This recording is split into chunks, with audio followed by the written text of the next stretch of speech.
Oh, wait. It's the Bill and Scott Cubicle Show. Yeah.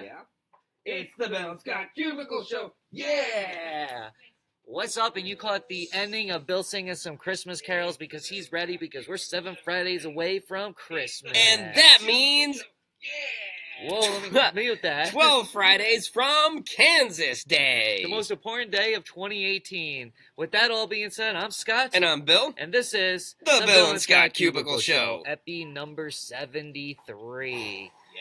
Good God. Every day that number goes up, and every day I just express my amazement. You should. But I'm going to look Always back. express your amazement. After season 2, episode 50, I'm going to look back and be like, remember when we were just babies doing this show at episode 73? How little we knew about the Cubicle Show back then. How much it's grown. Oh, my goodness. So, speaking of an entity growing and becoming something new and blossoming into more characters and having more personality. And doubling its size, practically. Twitter is now 280 characters. Yes! I am so excited about this prospect. There are a bunch of haters out there, and you know what? I realized I never fixed. Yeah, there we go. Straight. All right, now it's straight. A bunch of haters. I'm one of them because I think it looks disgusting. Twitter, I'm not trying to read paragraphs on Twitter. I want to hear, rapid fire thoughts. That's what it's good for. Here's the thing. The reason Twitter did this is they rolled out the test about 2 months ago. They did it to a random number of different accounts. Shout out TD Camp who got the thing. He had the 280. He was one of the original test runs. So it didn't matter who you were. It was just pretty much random. And a lot of people were complaining back then about the paragraphs and about it's not Twitter anymore. The whole point of Twitter is you need to fit your joke into 140 characters. It's like Vine, you only got 6 seconds, which I agree with. It is sort of an art form to be able to fit like a comedy sketch in a 6-second Vine or to fit an entire setup, punchline joke into 140 characters. That's true, but a lot of times I would find myself needing maybe like 7 to 10 more characters to complete my thought.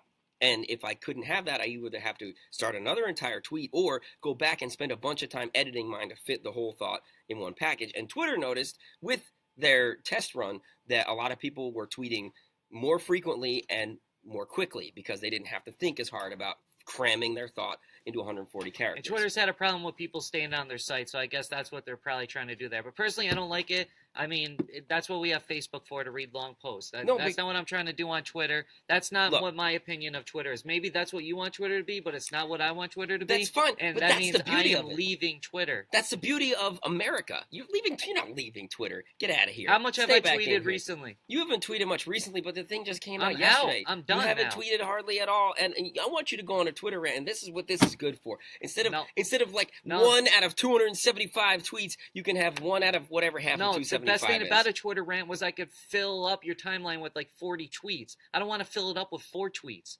Now you fill it up with 20. Listen, for all the people complaining about the 280 characters, it's not like it's a 280 character minimum. It's not like you have to use every single character. That's what people are acting like. You got people posting jamming on their keyboards and No, you don't have to, but when you go down and it's just paragraph after paragraph, to set up the timeline I don't think looks good for 280 characters. You can use just 140. How it looks. If you want to restrict yourself, that's totally fine. And you don't have to use look at all these tweets. I'm going to dial up my Twitter feed right now. How many tweets out of these? None of these are using the entire 280. Okay, but the point is that it don't look good, Bill. I think it looks fine. Can you tell the people what you saw on Twitter last night? Okay, so actually, I will tell you the whole backstory. And I'm going to post the video in because it wasn't on Twitter. It was on you. Well, actually, it was through a secret service. But so Scott's sitting here singing "When I Was a Young Warthog" from the Lions King. And that reminded me that Seth Rogen is playing Pumbaa in the new Lions King movie. And that reminded me of a video I saw, actually, it was the other day. When I was a young warthog. Female celebrities. I don't know why I love it so much. I do. Seth Rogen's laugh. So basically, they got these videos of girls, like women celebrities, laughing, but the audio of Seth Rogen's laugh over top of it. And it fits perfectly. It's rather amusing. Should I hit send? You should hit full send right and there. there you go, people. You can watch that video after the Cubicle Show, though. Yeah, don't you tear your eyes and ears away from this. You don't leave us. This is amazing content. All right, so let's get into some of the juicy stuff here.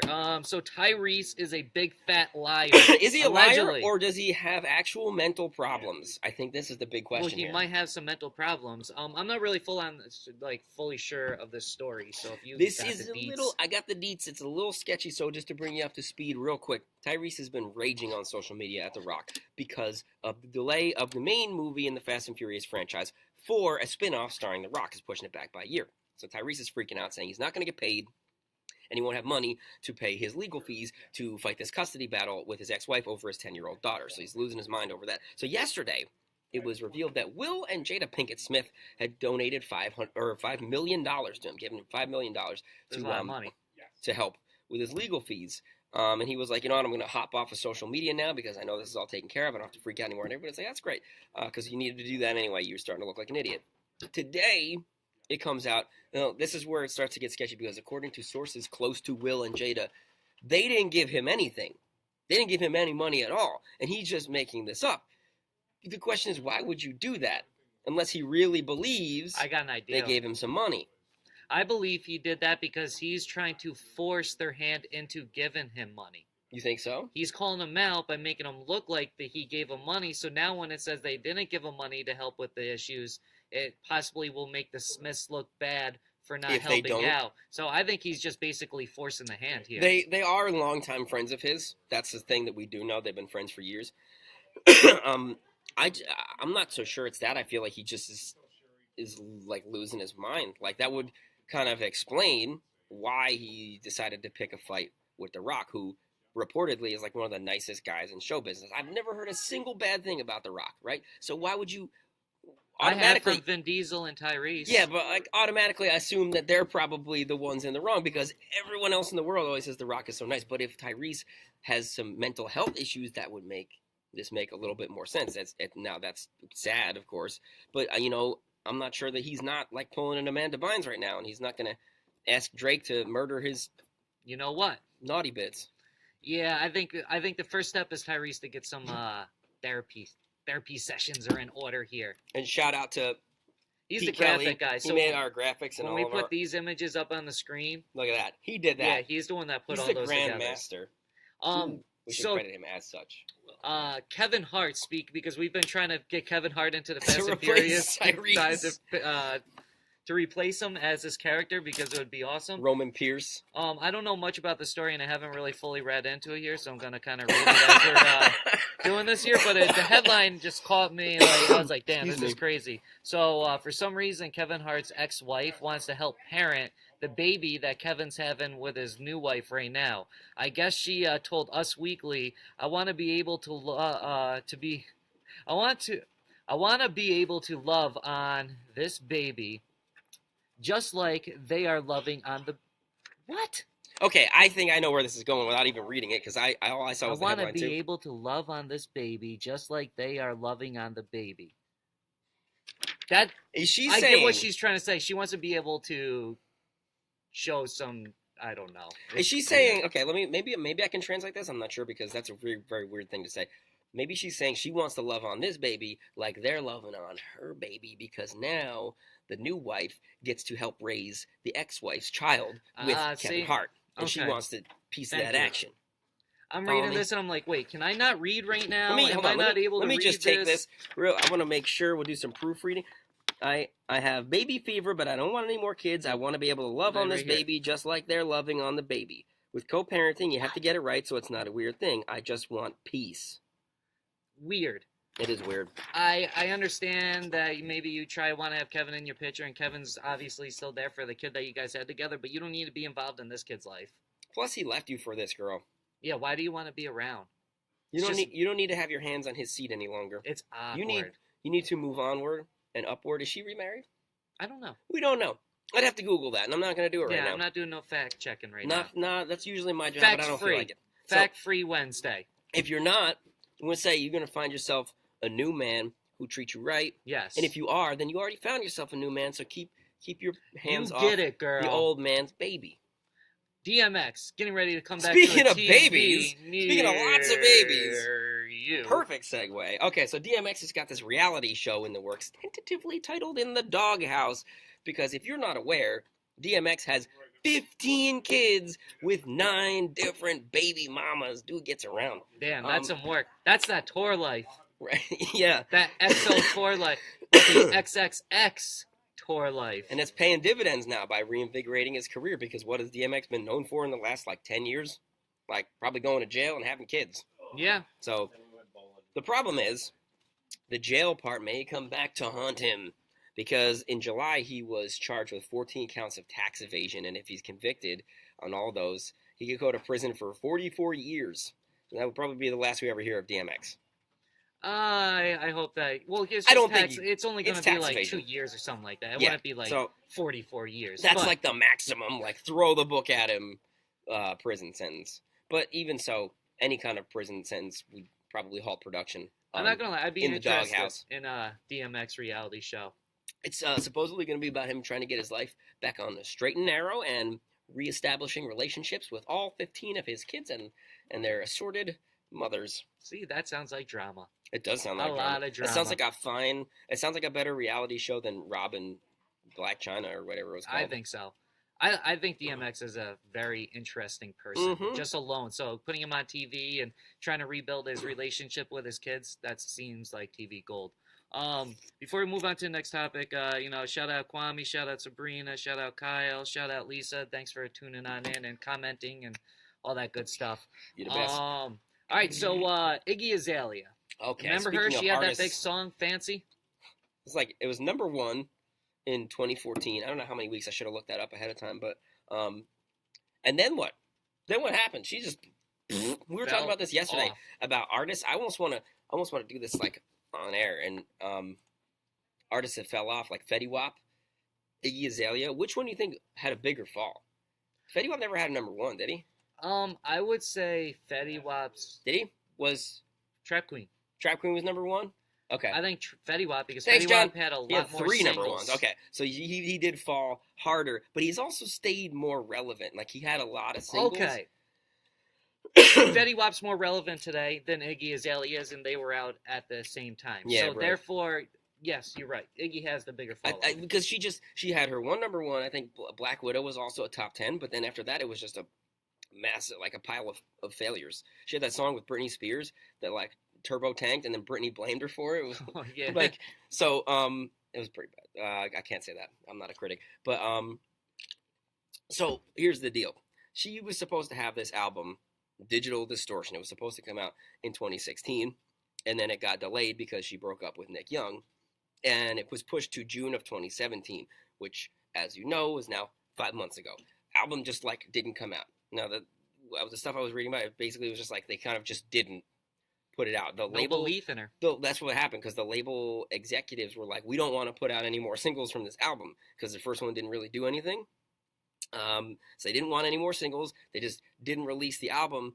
So now, yesterday, she put out 4 tracks that are not actually part of the album, so she could get around this block on singles being released. Mm-hmm. She's retitled the album to Surviving the Summer, and it's supposedly going to come out in January of 2018 on a different label, which is funny because January is actually summer in her native Australia. But the thing that I find most funny about this is that Iggy Azalea went from that peak spot, that number 1 spot, to she released these 4 songs on this sketchy looking freaking file transfer site called WeTransfer. So she goes from number 1 to putting out songs on a file sharing site. She hasn't heard of SoundCloud? That, you know what? That I feel like that would be more impactful. But you can go download these YouTube? songs for free. Excuse me. I don't know. I don't know what the deal is. I think, like you said, she tried to get around the system, but the label was still probably like, well, you still recorded these songs while you're signed to us, so there are our songs. So listen, I don't think we're ever gonna hear anything from Iggy Azalea too much more in the future, to be honest with you. Especially while she's under a label. She had her time in the sun, and that's great. Fancy is frankly a jam. It was a good song. Actually, I love that song. But what are you gonna do? If you can't replicate that success, then that probably means you are gonna find yourself in the same situation as Cardi B. making predictions. I think we got the next Iggy Azalea on our hands, honestly. Well, I think the difference with Cardi and Iggy would be if Cardi doesn't succeed, I don't think anybody. It wasn't like Cardi's an artist coming into the game. She's got a whole other. That's true. She dimension. has another realm. Iggy is just an artist that was like force fed to us. At least Cardi B was like homegrown. It was a natural growth. You know what I mean? Like it wasn't a record label. Like making her popular. Yeah, I mean she has her own. You know, she has her own popularity aside from Iggy. Don't just have this. that. Yeah. So, and she doesn't have T.I. anymore either. She doesn't have the mayor of hip hop in her corner. Damn. It was I hope T.I., you right? voted yesterday, people. I didn't. I did. Damn you! You're a bad American. Look. Shame. So let's talk about that real quick. I can't stand it when people hop on and they're like, "Get out and vote. It's your duty as an American." It is. It is to an extent. If you're not educated and you don't care, then don't, because just voting for something random isn't helping anybody. So are you saying you're not educated? I'm not educated on what's going on right now, and I don't care, and I didn't vote. That's why. You don't follow along to anything? You don't care about any of the little things that goes on, anything from your mayor to who... Like, you didn't want to vote on, like, the stuff on revising the Constitution thing for, like, New York area? Nope. Or the four-state thing with the 100 or 250 acres or nothing like that? No, I couldn't care less about any of that stuff. I have bigger problems to worry about. Honestly, like, look, real talk. Voting is great if you care and if you know what you're doing. Otherwise, all of those, like, oh, get out there and vote PSAs, they're just trying to capitalize on people who they know are ignorant, who they know don't know what they're voting for, to hopefully get their random vote for their cause. And that's what it is. The one thing it's disingenuous and I hate it. The one thing I did want to vote on, though, because, like, where I voted, they were just winning no matter what because nobody's running against them, was the one thing about, like, people, like, if you're an officer or whatever and you get convicted of a crime, your pension can be reduced so you don't get the full, like... You voted on that? Yeah. See, that's something... Take that away. Like, if you're going to be an officer or whatever and then you're going to commit crime, you shouldn't be getting your full Agreed. salary. I agree with that. So... All right, so here, we've got a question on here real quick. Hey, cool.